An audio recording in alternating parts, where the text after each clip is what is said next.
Bonjour, donc finalement j'enregistre le cours du 4 mai aujourd'hui, donc jeudi, parce qu'on n'arrive pas à se voir en direct. Donc on va poursuivre de la même manière. Je vais continuer des cours enregistrés avec des exercices que vous allez me rendre. Et puis si d'aventure vous avez envie qu'on fasse un cours en direct, faites-le moi savoir via Pronote. Voilà, donc aujourd'hui on va travailler sur la maîtrise de la procréation. Donc dans un premier temps, on va corriger l'exercice que vous aviez à faire, et ensuite on va étudier, enfin je vais étudier des documents, et on va noter quelques petites choses. On va faire notamment un historique sur comment les avancées scientifiques ont permis l'élaboration de moyens de contraception. Donc l'exercice que vous aviez à faire, c'était sur le syndrome d'insensibilité complète aux androgènes. Donc vous aviez cette double page avec donc 3 documents à étudier, et on vous demandait donc à partir de l'étude des documents, expliquer l'origine des mécanismes et les mécanismes du SICA, syndrome très rare qui touche selon les estimations entre 1 à 9 personnes sur 1 million de naissances. Donc on avait ce document 1, donc ici on avait la photo d'une personne atteinte du syndrome. Donc on vous dit naissance sexe féminin déterminé sans ambiguïté. Donc c'est-à-dire que le phénotype est féminin. Donc ce qu'on voit de l'extérieur, c'est féminin. À la puberté, la morphologie reste féminine. La pilosité pubienne et axillaire au stade 1 de l'échelle de Tanner. Donc vous voyez, au niveau de la pilosité, il y a très peu de poils qui se développent. La poitrine, stade 2 à 3 à l'échelle de Tanner. Donc au niveau de la poitrine, elle se développe aussi faiblement. Absence de règles, stérilité, gonade interne repérée dans l'abdomen par échographie, formant parfois une protubérance au niveau de l'aine, hernie inguinale. Donc là, les gonades sont bien dans l'abdomen. On a la présence d'un vagin, mais pas d'utérus, et il y a un taux de testostérone élevé. Donc il y a l'hormone mâle qui est présente, mais elle n'entraîne notamment, l'hormone mâle, elle est réputée pour provoquer une pilosité. Et là, si on regarde la pilosité pubienne et axillaire, elle est au stade 1. Donc il y a très peu de poils. Donc la testostérone est bien présente, mais il y a peu de poils. Donc si on regarde ici la gonade, si on la regarde au microscope, on peut observer ici une ressemblance avec les cellules qu'on pouvait rencontrer dans les testicules. Et donc ça voudrait dire que ces gonades, ce sont des testicules. Et en plus, cela est recroisé avec l'information du fait que cela est confirmé par le fait qu'il y ait un taux de testostérone élevé. Donc c'est bien des testicules qui sont dans l'abdomen et pas des ovaires. Ensuite, on avait ce document-là, donc le cariotype d'une personne atteinte du SICA. Donc on vous dit que 95% des personnes touchées par le SICA sont porteuses de mutations du gène AR situé sur le chromosome X. La séquence des nucléotides de ce gène est différente de celle rencontrée habituellement. Quand il s'exprime, le gène AR permet la production de cellules par les cellules du récepteur aux androgènes, c'est-à-dire aux hormones mâles comme la testostérone. Ces mutations du gène AR conduisent à la production d'un récepteur de forme incorrecte et donc non fonctionnel. Donc là, on vous dit, on étudie le chromosome X et on a remarqué qu'il y avait un gène muté AR. Donc ce gène, quand il fonctionne correctement, il permet la production par les cellules d'un récepteur à la testostérone. Alors quand vous avez un mot comme androgène, donc qui commence par le préfixe andro ça veut dire homme, femme, donc en grec, et femme c'est gyné, donc gyné, andro. Donc quand on parle d'un androgyne, par exemple, c'est quelqu'un qui a une morphologie, une physionomie, on va dire, ni féminine ni masculine, on ne sait pas trop l'identifier. C'est pour ça qu'on dit androgyne. Andro l'homme, gyne la femme. Bref, je referme la parenthèse. Donc nos cellules, quand le gène est muté, elles ne fixent pas a priori la testostérone. En tout cas, il y a une anomalie à cet endroit-là. Et donc on voit bien, si on regarde le cariotype, qu'on a les chromosomes sexuels X et Y, donc on a un cariotype masculin. Donc tout à l'heure on avait un phénotype féminin, et là on a un cariotype masculin, chez la même personne. Donc là, on va parler effectivement des récepteurs aux androgènes, donc des récepteurs à la testostérone. Donc, quand vous avez un récepteur spécifique d'une hormone, ça fonctionne comme c'est un fonctionnement clé-serrure. Donc là, vous avez la serrure, là, vous avez la clé. Donc l'hormone se fixe facilement sur le récepteur. Là, on a un récepteur à androgène en 3D, on a la testostérone et on voit bien que ça rentre parfaitement à l'endroit où la testostérone peut éventuellement se loger. Donc c'est tout simplement un fonctionnement basique de clé-serrure. Donc on vous dit qu'une hormone est transportée dans tout l'organisme par la circulation sanguine. Elle entre en contact avec de nombreuses cellules, mais n'agit que sur celles qui disposent des récepteurs spécifiques. La forme tridimensionnelle de ces récepteurs comporte un site complémentaire de la forme de l'hormone, permettant ainsi sa fixation et son action. Donc c'est ce qu'on a vu ici. Là, on a deux graphiques. Donc ces graphiques, on va lire là sur le côté ce à quoi ils correspondent. Donc on vous dit qu'on a effectué un test d'efficacité du récepteur aux androgènes. Donc ce test consiste à mesurer le taux de fixation de la testostérone sur son récepteur en fonction de la quantité de testostérone. Il a été réalisé ici sur des récepteurs normaux, sur des récepteurs d'une personne atteinte de SICA. 100% signifie que tous les récepteurs sont occupés par la testostérone. Donc là, on a une personne non atteinte de SICA, là on a une personne atteinte de SICA. Si on regarde ici la légende, on a différentes concentrations qui correspondent aux différentes couleurs. On a les taux de fixation en ordonnée, et en abscisse, on a les différentes concentrations. Donc quand on a 0,1 de testostérone, chez une personne non atteinte de SICA, a priori, elle fixe 0,1%. Chez une personne, donc ça c'était chez une personne non atteinte de SICA, chez une personne atteinte de SICA, elle ne le fixe pas du tout. Chez une personne qui a on utilise des unités arbitraires. Quand on utilise des unités arbitraires, c'est que l'unité est souvent trop petite et on se retrouve avec des chiffres un peu compliqués, avec beaucoup de chiffres derrière la virgule, qui sont souvent indigestes. C'est pour ça qu'on utilise des unités arbitraires dans ce sens-là, mais il faut savoir que c'est proportionnel, tout ça c'est des proportions. Donc bref, 1 pour la couleur orange, a priori tout est fixé. Donc on a un pourcentage, on va dire, de 2-3% au niveau des cellules. Et au niveau d'une personne atteinte de SICA, il n'y a quasiment rien qui est fixé. Et donc on voit, plus on augmente le taux de testostérone, plus cette testostérone est fixée par les cellules chez une personne, on va dire, non atteinte de ce syndrome. Et une personne atteinte de ce syndrome, vous voyez qu'elle fixe jamais, quasiment jamais, ou dans des proportions très infimes, la testostérone. Donc quand une cellule ne fixe pas la testostérone, ça veut dire que le message véhiculé par la testostérone, parce qu'en réalité ça fonctionne comme un message, les hormones dans le sang, ce message ne va pas être reçu. Donc par exemple, on avait vu, et donc là on va le revoir là, on avait vu que le gène SRY, donc qui était situé sur Y, il entraîne la différenciation des gonades en testicules. Donc ça, c'était une activité qu'on a vue au tout début de ce chapitre. Une fois que les gonades sont différenciées en testicules, elles produisent de la testostérone. Et bien cette testostérone, quand elle est dans le sang, elle va envoyer un message. Aux différents ébauches d'appareils reproducteurs, de manière à ce que le pénis et les testicules se forment. Donc quand ce message n'est pas reçu par les cellules, mais il n'y a pas formation, par exemple ici, du pénis et des testicules. Et c'est bien ce qu'on a remarqué en observant que le phénotype d'une personne atteinte de SICA est un phénotype féminin. Alors, donc on va pouvoir noter les différentes choses qu'on a observées. Donc le phénotype est féminin, mais le karyotype est masculin.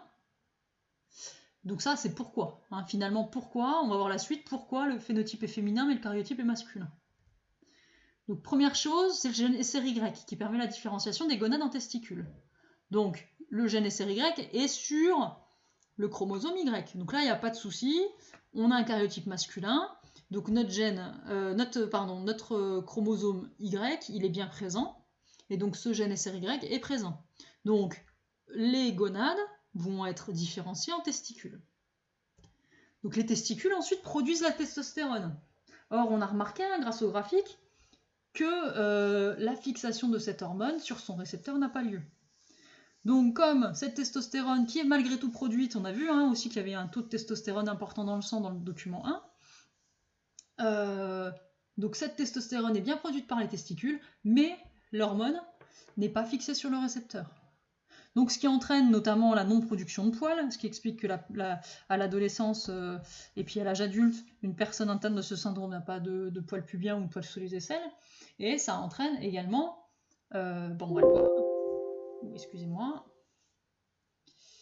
donc ça va entraîner, je vais essayer d'aller vite, ça entraîne le fait que les testicules vont rester dans l'abdomen, et les caractères sexuels secondaires masculins ne vont pas se développer. Donc si les caractères sexuels masculins ne se développent pas, on va avoir une absence notamment de pénis, et donc de testicules à l'extérieur de l'abdomen. Donc ce qui entraîne un phénotype féminin, mais absence d'organes reproducteurs fonctionnels. Vu que, comme il y a de la testostérone, l'information, il n'y a pas eu une contre-information qui a dit produit, c'est pas que le gène SRY qui va induire la formation des organes reproducteurs, mais en tout cas, il n'y a pas eu d'information vers les ébauches d'organes reproducteurs pour produire un utérus et un utérus fonctionnel et des ovaires. Donc voilà, donc ce document-là, donc vous voyez, à chaque fois qu'on a un document, on retire les informations importantes, ce qui nous permet de répondre à la problématique, donc de répondre à la question. Donc généralement, vous en sortez pas trop mal sur ce type d'exercice, mais sachez que l'année prochaine, tout le travail que vous aurez à faire en bio, ce sera des exercices de ce type-là. D'accord ? Étudier des documents, étudier des graphiques et retirer les informations de manière à pouvoir répondre à une question. Alors maintenant, on va travailler sur la maîtrise de la reproduction. Donc notamment, il va être question de l'avancée, les avancées en recherche scientifique sur les hormones et en parallèle, quels moyens de contraception on a trouvé pour permettre notamment aux femmes, mais pas uniquement, mais notamment aux femmes, de pouvoir utiliser la pilule et de pouvoir contrôler le fait qu'elles veuillent ou pas d'enfants. Donc là, vous avez le document 1. Donc le document 1, il vous présente différentes choses. Il vous présente notamment, attendez, on va le voir un petit peu plus dans le détail là. Il vous présente notamment les différentes recherches, les différents éléments qui ont été découverts. Donc en 1922, par exemple, il y a des recherches qui ont été faites sur l'hypophyse. Donc l'hypophyse, on va voir qu'il y a un rétrocontrôle qui existe entre l'hypophyse et les ovaires. Donc l'hypophyse, c'est une glande qui se retrouve dans le cerveau, et les ovaires, donc vous connaissez bien, qui se retrouvent à l'extrémité des trompes de Fallope au niveau de l'utérus. Donc l'hypophyse entraîne, ils ont découvert en 1927 que l'hypophyse entraînait une réponse au niveau de l'ovaire, et que l'ovaire, en contrepartie, envoyait une réponse également à l'hypophyse. Donc tout ça pour permettre notamment l'ovulation et permettre ensuite l'anidation et ensuite la grossesse. Donc ces découvertes-là ont permis d'en connaître un peu plus sur le fonctionnement le rétrocontrôle, on va dire, de l'hypophyse et de l'ovaire. Ensuite, en 1924, Robert Courrier a découvert les œstrogènes. George Corner, en 1929, a découvert la progestérone. Donc œstrogène, progestérone, tout ça, ça a permis, en 1956, de mettre en place la pilule contraceptive. Donc la pilule contraceptive, qui avait pas mal d'effets secondaires à l'époque, notamment des soucis au niveau de l'hypertension, par exemple. Donc il y avait pas mal de soucis... de soucis quand on prenait la pilule. Aujourd'hui, il y a beaucoup moins d'effets secondaires. Mais bon, bref, ça on en reparlera plus tard. Et on a également découvert la stimulation ovarienne. Donc comme on savait que l'hypophyse produisait des hormones qui permettaient de stimuler les ovaires, on a réussi à stimuler de manière artificielle, entre guillemets, les ovaires grâce à des traitements. Donc ça, c'était les avancées qui ont permis de contrôler la procréation. Donc ça a entraîné des lois, donc une loi sur la légalisation de la pilule en 1967. Donc 1967, si vous avez bonne mémoire, en 1968, derrière, il y a eu des révolutions, notamment sexuelles, dans le monde, qui a permis de rendre un peu plus libre cette pilule, la femme. Elle a pu, à un moment donné, choisir d'avoir des relations sexuelles et pas forcément avec une grossesse derrière. Donc c'était une grande avancée à cette époque-là. En 1975, même chose. Il y a eu la loi Veil sur la légalisation de l'IVG. Donc depuis 1975, la femme a le droit, si elle tombe enceinte accidentellement, elle a le droit en fait de choisir ou non de garder son enfant. Donc ça, même chose. C'est aussi une progression sociétale qui a permis aux femmes de choisir ce qu'elles voulaient faire de leur corps. Donc là, on n'est pas sur un questionnement éthique, moral, à se dire si c'est bien ou si c'est pas bien. C'est un fait, c'est une évolution dans la société. En 1999, la pilule du lendemain a été commercialisée pour le grand public de manière plus facile. Avant, ça existait, mais c'était assez marginal, il y avait de la recherche qui était effectuée dessus, mais depuis 1999, on peut utiliser la pilule du lendemain. Donc la pilule du lendemain, ça on l'étudiera plus tard, mais elle se prend dans des conditions vraiment particulières, et le taux de réussite n'est pas forcément des meilleurs. Donc il faut quand même faire attention lorsqu'on a des relations sexuelles si on ne veut pas tomber enceinte. En 2000, on a eu la création de l'implant contraceptif, donc c'est un implant qu'on met dans le bras et qui permet d'éviter de prendre une pilule quotidiennement. Donc ce petit implant permet de diffuser des hormones en continu dans l'organisme, permettant d'éviter l'ovulation et notamment la fécondation. Là, c'était écrit 1984, RU 486 et l'évonogestrel, c'est la pilule du lendemain, ça. 1982, première fécondation in vitro, donc Amandine, premier bébé éprouvette en France. Donc aujourd'hui, elle a 38 ans, Amandine. Donc c'est le premier bébé à avoir été la première ovule et spermatozoïde à avoir été où il y a eu une fécondation à l'extérieur de l'organisme. Et ensuite, on a implanté l'embryon. Bon, là, vous avez aussi une petite frise sur le préservatif. Les premiers préservatifs étaient lavables, réutilisables et très épais. Donc aujourd'hui, on n'a plus ça du tout. Et première insémination artificielle avec des poires à lavement. Bon, aujourd'hui, on a vraiment évolué de ce point de vue-là. Ensuite, donc nous avons ce document-là où on parle de la contraception hormonale féminine. Donc le temps de la recherche, des expériences de Haberlandt. Donc dans les années 1920, le scientifique allemand Ludwig Haberlandt effectue de nombreuses expériences sur les animaux pour mettre en évidence les effets contraceptifs des substances issues des ovaires. Ces travaux rencontrent une opposition farouche. Alors, on prend les ovaires de la souris, on les broie et on les mélange avec du lait donné à boire à 6 souris. Et on remarque que les souris sont stériles durant 1 à plus de 9 mois. Donc en gros, il avait inventé en 1920 la première pilule contraceptive.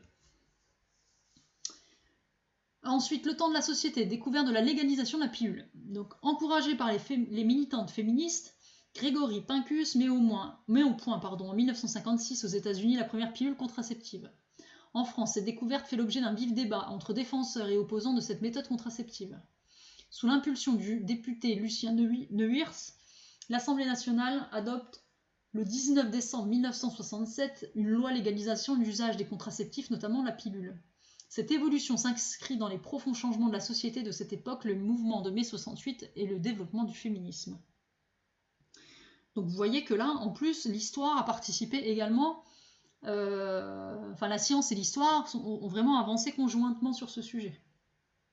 Et enfin, le temps des innovations, l'amélioration de la contraception hormonale.